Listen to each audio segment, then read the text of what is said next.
Bueno, muy buenos días. Ricardo Silva es mi nombre. Eh, Sigo con las clases en la Universidad Atlántida, Argentina, en la Cátedra Clínica Psicológica de Grupo, donde, estas clases que están pensadas en principio para la filial Dolores, pero que eventualmente se pueden estar viendo en las sedes de Mar de Ajó y de Mar del Plata, a raíz de la pandemia de coronavirus que está padeciendo el mundo entero. Agregamos esta nueva clase virtual. Esta sería parte de la segunda clase virtual, pero por cronograma estamos centrados en la clase número 3, que debía darse el martes 31 de marzo, ¿no es cierto? Hoy estamos a 6 de abril y continuando un poco con el programa, tendríamos que referirnos a los aportes de Freud a la psicología de los grupos, ¿no?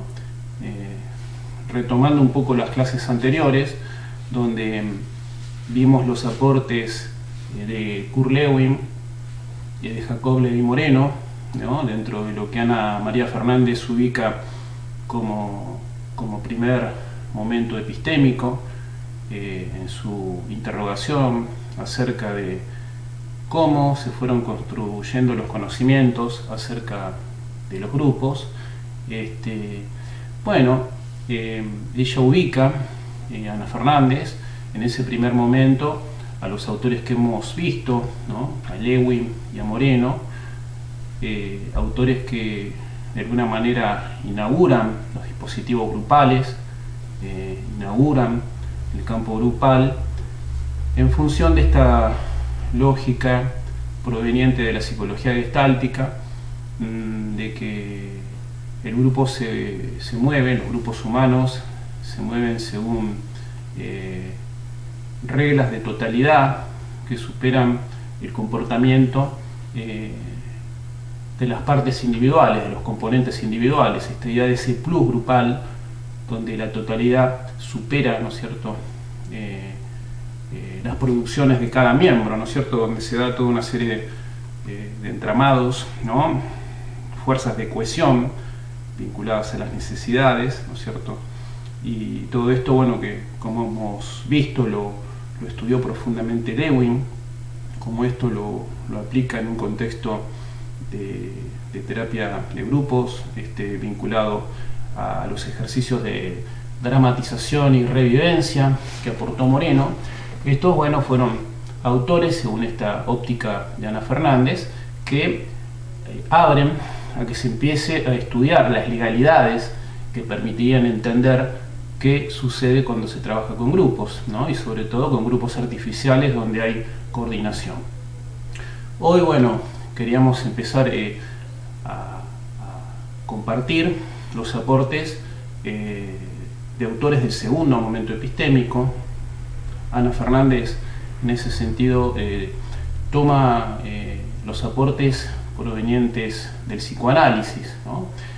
Y ella habla de que, cuando estas legalidades no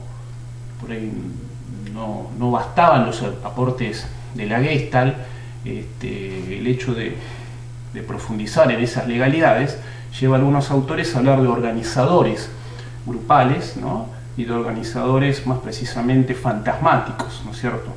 Y acá, vamos a ver en la segunda parte de esta clase, ¿no?, cómo Wilfred Bion, ¿no?, en el contexto de la Segunda Guerra Mundial en Inglaterra, ¿no?, abre un campo de investigación sobre los grupos.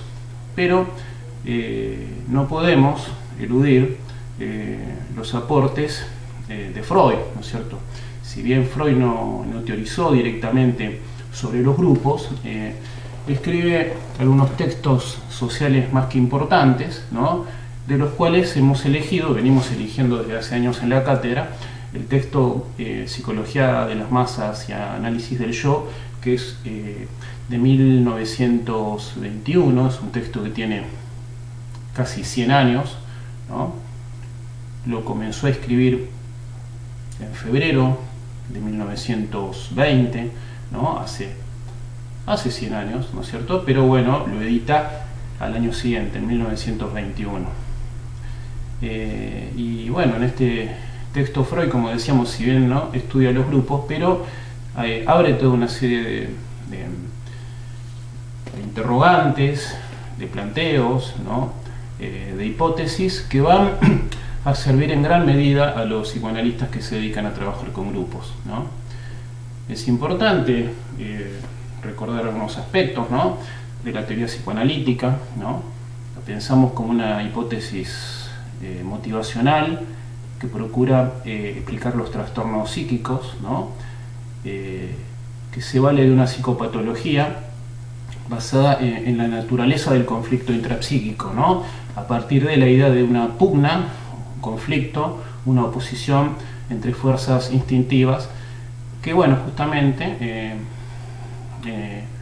un año antes de que se edite La psicología de las masas, justamente hace 100 años, cuando escribe Más allá del principio del placer, ahí Freud concretamente, por primera vez hace 100 años, decíamos, habla de una pugna entre eros y tánatos, entre pulsiones de vida y pulsiones de muerte.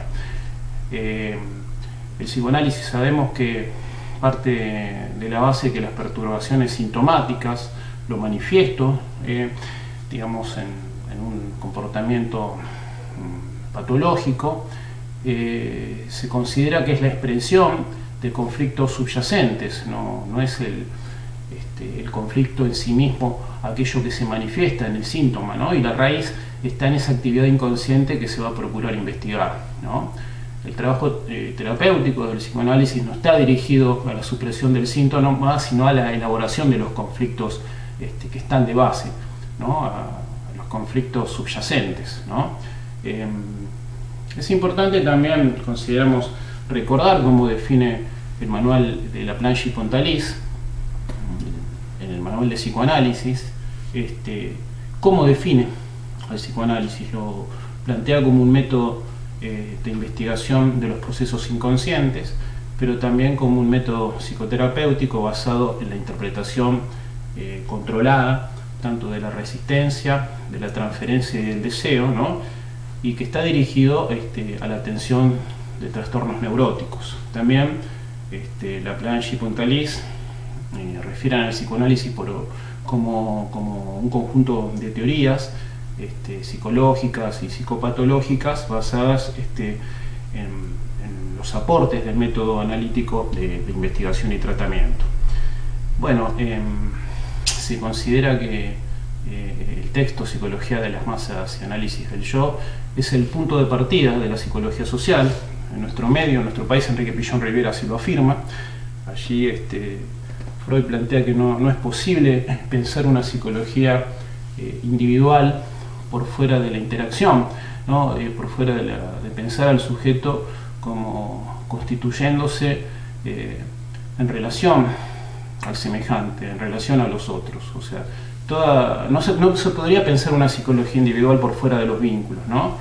Y acá justamente en 1921, cuando Freud escribe Psicología de las masas, se plantea qué pasa con el individuo cuando se une a otros individuos, ¿no? Se está planteando la problemática del yo. Es importante que se sepa que cuando Freud escribe Psicología de las masas en 1921, tenía una teoría trabajada. Desde 1912 había trabajado sobre una idea de Darwin, la idea del asesinato del padre en una sociedad sumamente antigua, basada en una figura de un líder más fuerte, ¿no?, que controlaba autoritariamente al resto de, digamos, de los grupos donde se hablaba del padre de la horda, ¿no? Que era quien poseía los medios, dirigía los medios de subsistencia, se encontraba en posesión de las mujeres, ¿no? de esa horda, y se produce, ¿no? Sensaciones de hostilidad en los hijos, que se alían, establecen esa alianza fraterna para matarlo, es decir, asesinarlo, devorarlo, y a partir de ahí se instaura la cultura, a partir del sentimiento de culpa, ¿no? La posterior idealización, ¿no? Y todos los rituales que van tomando forma, ¿no? Según los estudios de Freud, cuando Freud en 1914 estudia Introducción al Narcisismo, cuando en 1917 estudia Duelo y Melancolía, va afinando todo esto que planteó en 1912 en el texto Totem y Tabú, al que recién hacíamos referencia, y todo esto le va dando una base para que en 1921, sobre esta base sólida de estos estudios previos, se lance a estudiar la psicología de las masas, ¿no es cierto? Sobre algunos planteos que están en Totem y Tabú vamos a volver una y otra vez durante esta clase. Entonces decíamos que Freud se pregunta qué es lo que mantiene a los individuos unidos en una masa.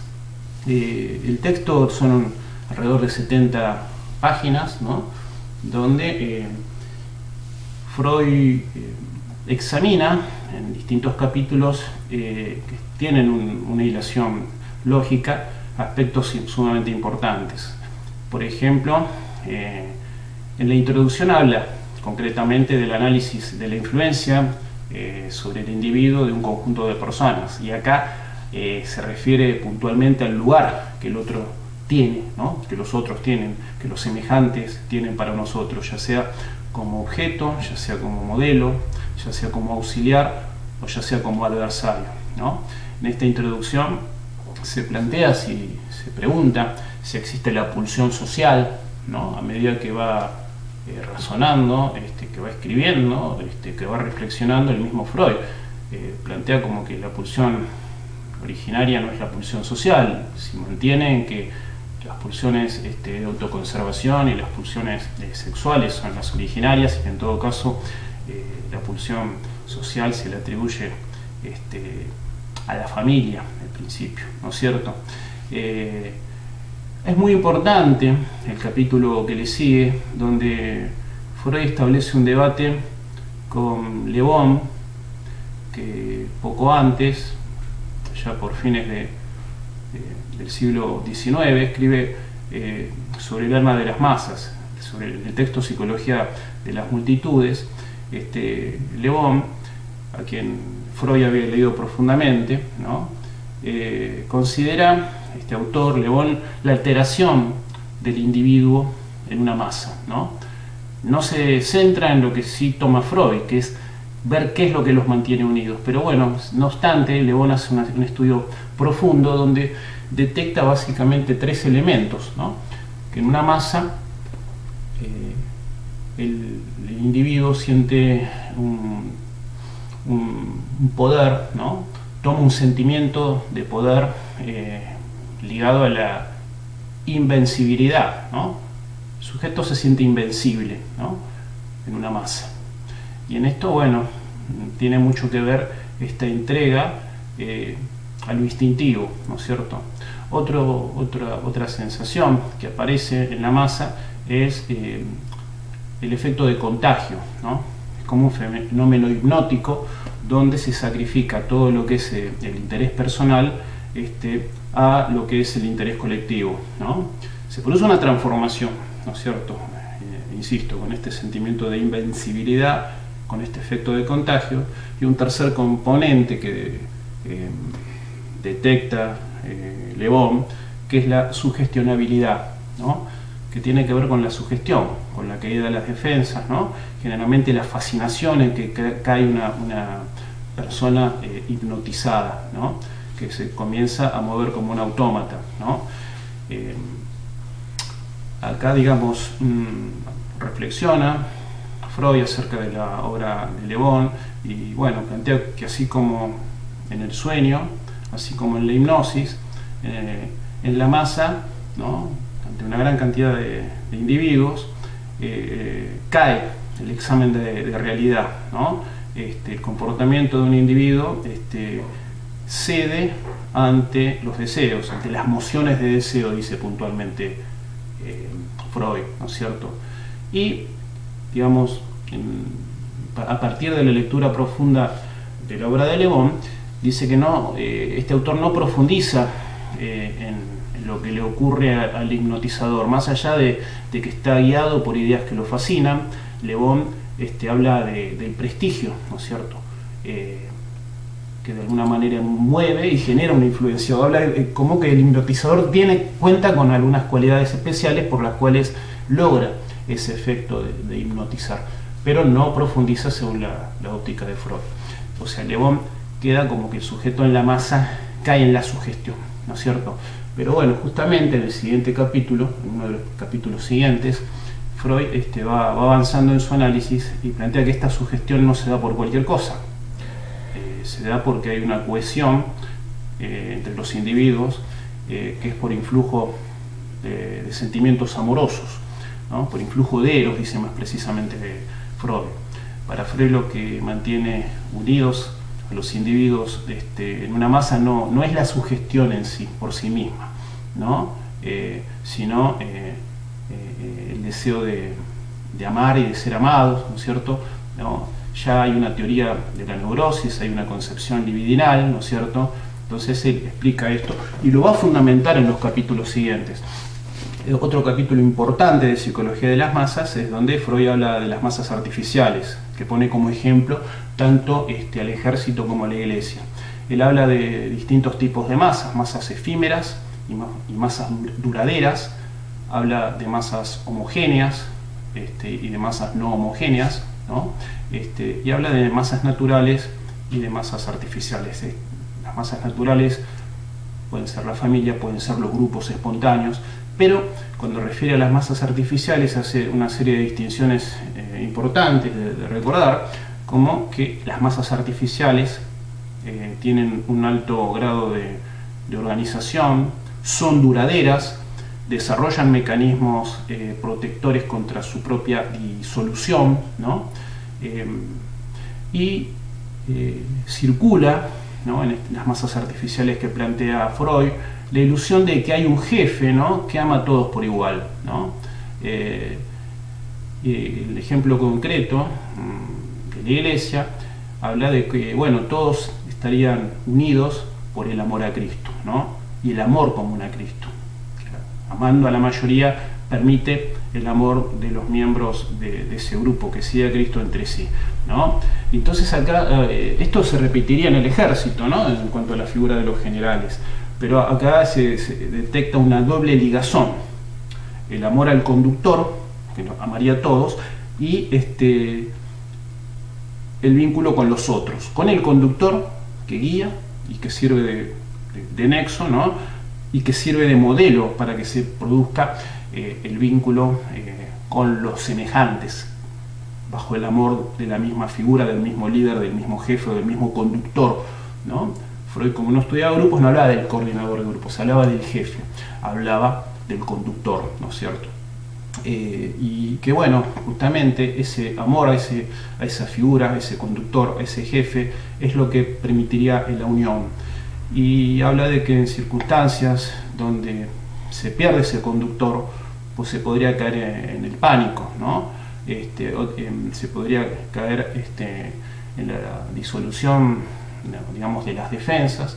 Y esto es muy interesante, ¿no?, para verlo en los tiempos actuales, cuando hablamos de fenómenos de psicosis colectiva, ¿no es cierto?, de confusión masiva, como lo que se puede estar viviendo en medio de la pandemia. Estamos ante un fenómeno de psicología de masas, ¿no?, donde, como decía la licenciada Liliana Delgado, ¿no?, en la presentación, hablaba de la lógica de la pandemia, ¿no es cierto?, y cómo, bueno, históricamente esto produjo siempre conmoción, porque una pandemia interpela, porque una pandemia no diferencia clases sociales y donde el fantasma de la muerte es común a todos, y lo cual, cuando se rompen todos los encuadres, cuando se para un país, se para una sociedad, se para el mundo, se paran los circuitos de producción, caen las bolsas, se produce un impacto que rompe con las constantes que nos mantienen las instituciones, ¿no? Los ámbitos de trabajo, ¿no? Los ámbitos educativos, ¿no? El espacio y el tiempo se modifican, los parámetros centrales que nos permiten ubicarnos en la realidad se desarman, ¿no? Y ante eso, bueno, si vamos a las lecturas de muchos psicoanalistas, como por ejemplo Blecher en Argentina, que hablaba como que en los espacios de encuadre, en los espacios de constancia, donde hay un orden constante, se depositan las ansiedades más primitivas, las ansiedades psicóticas, pero si de pronto ese depósito de esas ansiedades que nos dan una tranquilidad, una estabilidad, se rompen, eso puede derivar, ¿no? En el pánico, en el desorden, por lo cual es interesante reflexionar acerca de este fenómeno, donde a dónde depositaríamos como masa la confianza, el amor, ¿no? Y depende esto mucho de que haya líderes responsables, líderes que nos transmitan un cuidado, una confianza, que bueno, está el dilema si en la sociedad globalizada se ha generado esto, ¿no? Una sociedad globalizada donde el capitalismo mundial integrado ha puesto por ahí a la salud como un bien de consumo más que como un derecho. Entonces creo que esta pandemia interpela al modelo actual que vivimos, donde tal vez los líderes que no han cuidado, que no cuidan a los miembros de una comunidad, quedan marcados por las decisiones que van tomando, a diferencia de líderes que pueden mostrar concretamente un respeto por el derecho a la salud, por el derecho a la vida, ¿no? Bueno, esto es una reflexión acerca de lo que plantea Freud, acerca de lo que puede ocurrir cuando cae un líder, cae un conductor, y la caída en el pánico, ¿no? en los sujetos de esa masa, ¿no? La importancia que tiene la ligación afectiva, la ligación libidinal para mantenernos unidos, ¿no es cierto?, si se pierde una figura de confianza, ¿no? Una figura de amor, una figura que nos brindaría una estabilidad perdida. Pero bueno, en el capítulo siguiente es donde Freud plantea algo aún más importante, que es el papel de la identificación, ¿no? O sea, puntualmente plantea que los sujetos nos mantenemos unidos en una masa, en función del amor, del deseo de amar y de ser amados por un líder. Y acá, bueno, esto remite a la identificación. La identificación es un proceso psicológico mediante el cual un sujeto asimila aspectos, propiedades, atributos de un objeto y se transforma, nos transformamos, ¿no?, total o parcialmente sobre el modelo que nos da este mismo objeto, ¿no es cierto? Freud habla de la ligación afectiva más primaria, ¿no?, o que la configuración de nuestro propio yo siempre va a tomar la forma o la semejanza de un otro con el cual nos hemos identificado, que generalmente son figuras parentales, ¿no es cierto? Otra frase puntual específica del texto de Freud, Psicología de las Masas, dice que toda empatía, toda forma de empatía, capacidad de ponernos en el lugar del otro, nace de la identificación. La ligación recíproca de los individuos en la masa tiene, dice, la naturaleza de una identificación de esta clase, donde terminamos introyectando al objeto de amor en nuestra propia subjetividad, ¿no es cierto?, cuando vamos constituyendo nuestro propio yo. Y acá, bueno, es importante que unos años antes, cuando Freud había hablado de duelo y melancolía, o cuando había hablado en Totem y Tabú de esta internalización del objeto, ¿no?, perdido, esto está vinculado al desarrollo del ideal del yo. Todavía no había escrito El yo y el ello, donde empieza a hablar de super yo Freud en 1923, pero ya se va preanunciando, ¿no? Y justamente el ideal del yo tiene funciones de observación sobre sí, la conciencia moral, la censura onírica, ¿no?, la instalación de la represión. Digamos que el yo se constituye desde la pérdida, desde el sufrimiento y en el hecho de investir a un objeto para amar y ser amado, ¿no? Somos lo que perdemos, de alguna manera planteaba Freud en el psicoanálisis, y esto es lo que sentaría la base del trabajo con otros, ¿no? Y la identificación con una figura que guiaría al resto, ¿no? Completa todos estos planteos Freud cuando habla de enamoramiento de hipnosis, ¿no? Donde dice que en la identificación ellos se enriquecen, ¿no? En el enamoramiento, donde se produce un estado de hipnosis, predomina la fascinación, ¿no? O la servidumbre, ¿no? Y que el vínculo hipnótico, ¿no? Es una formación de masa de dos, ¿no? En ese sentido él marca una diferencia entre la identificación, ¿no? Y el enamoramiento, ¿no? Por eso dice que todas las proyecciones a ese líder del cual se pretende el amor, ¿no? Y que mantiene, insisto, unidos a los individuos en pos de ese amor común, es un vínculo que tiene otros condimentos, como ser, él habla de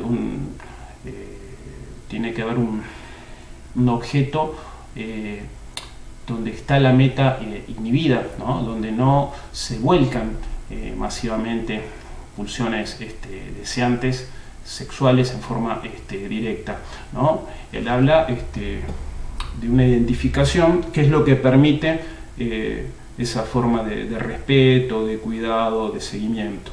Pero bueno, acá también reflexiona sobre el final, sobre el instinto gregario, ¿no?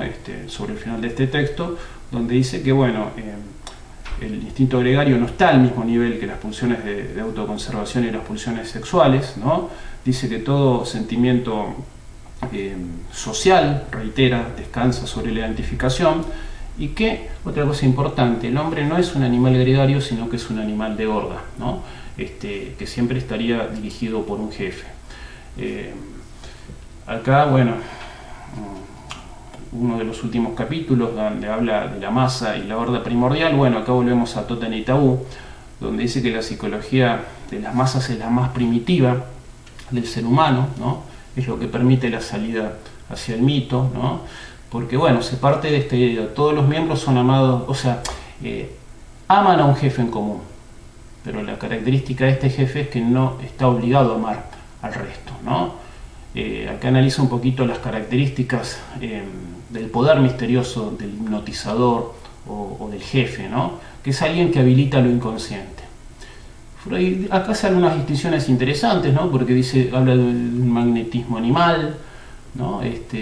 Habla del poder de la mirada, ¿no? De otras vías posibles de hipnosis, ¿no? Otro detalle importante que me estoy acordando ahora, que Freud después de 30 años vuelve a hablar de sugestión e hipnosis en psicología de las masas, ¿no? Y es importante si vemos cómo se adelantó a la aparición de Hitler, ¿no? Como Freud en 1920 coincide con la aparición de la cultura de masas, con la aparición de la radio, ¿no es cierto?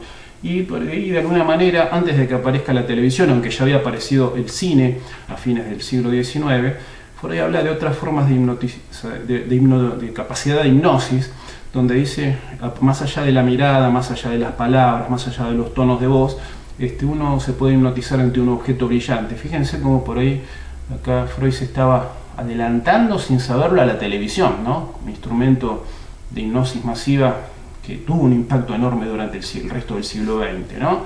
Habla de la audición de un ruido monótono que se va reiterando, ¿no es cierto?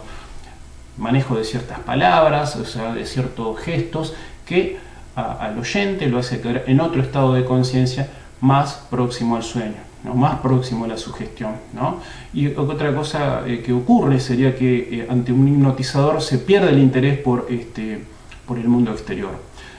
Freud inclusive dice, bueno, en la sugestión no hay ni percepción ni pensamiento, hay ligazón erótica, ¿no? Y toma incluso a su discípulo, a Ferenczi, cuando dice que quien da la orden de dormir, un hipnotizador en ese sentido se homologa con la figura de los padres que dan a un chico la orden de ir a dormir. La figura del asesinato del padre, desde esa horda primordial que toma Freud de Darwin, esto sería como un modelo para la estructuración de los grupos, así como el complejo de Edipo es un modelo de un proceso de estructuración del individuo, ¿no? Del sujeto individual. esta idea de la estructuración del grupo desde la alianza fraterna, los hermanos que se unen para enfrentar al padre represor, al padre de la horda, ¿no es cierto?, y liberarse de él, ¿no? Todo esto de alguna manera se reiteraría a nivel inconsciente, a nivel de fantasía en los grupos, ¿no? Porque un coordinador de grupos, ¿no?, estos son por ahí desarrollos de psicoanalistas que han tomado las ideas de Freud, se proyecta sobre la figura del coordinador amor, ¿no?, pero también hostilidad, porque representa a la ley, a la regla. Entonces, el modelo del asesinato del padre sería aquel coordinador que sabe que está siendo receptáculo de todo este tipo de proyecciones masivas sobre su persona, ¿no? Y el asunto es cómo lograr que las rivalidades, las hostilidades muten en solidaridad, ¿no es cierto? Entonces acá si hay una transferencia positiva sublimada, donde el coordinador recepciona sobre sí el amor y el odio, ¿no?